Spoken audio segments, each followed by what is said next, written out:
With Scargill showing no sign of backing down, Mrs Thatcher pushed ahead with her battle plan.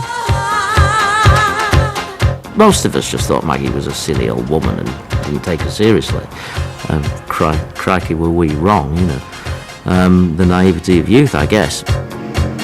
In fact, before the strike began, Mrs Thatcher had been quietly hoarding coal stocks, enough to keep the country going for 2 years. When I realised that what was happening was planned, and that Arthur Scargill was walking down a path that actually Margaret Thatcher had set for him, then I just was depressed. I just felt foolish, I felt used.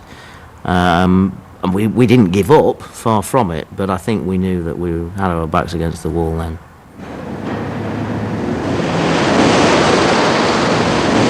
There was never a time where there was any risk of the lights going out.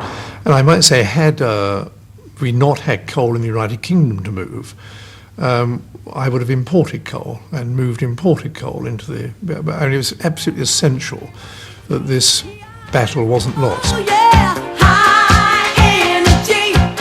But some die-hard supporters just didn't see the light. I was at some party and this 30-year-old anarchist told me this plan that was going to bring down the Thatcher government. He said, well, everywhere around Britain, people are all turning on their electricity at 6 o'clock. You've got to go around the house, turn on whatever electrical appliances you've got. I went, oh, right, okay. And I went around telling everyone about the 6 o'clock surge. So every day at 6 o'clock, the little alarm would go off in our house.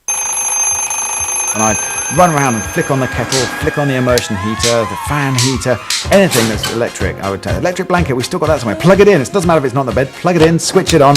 And so the meter was spinning round and electricity was burning up. And I had this fantasy that Thatcher would be brought down because all the coal stocks would be used up. And I fantasised about this headline, you know, Thatcher government brought down by O'Farrell's yogurt maker.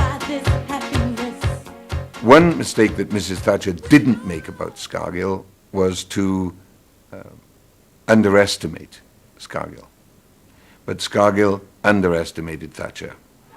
He didn't have an understanding that she really was a political street fighter. And ties, score draws, not in her vocabulary.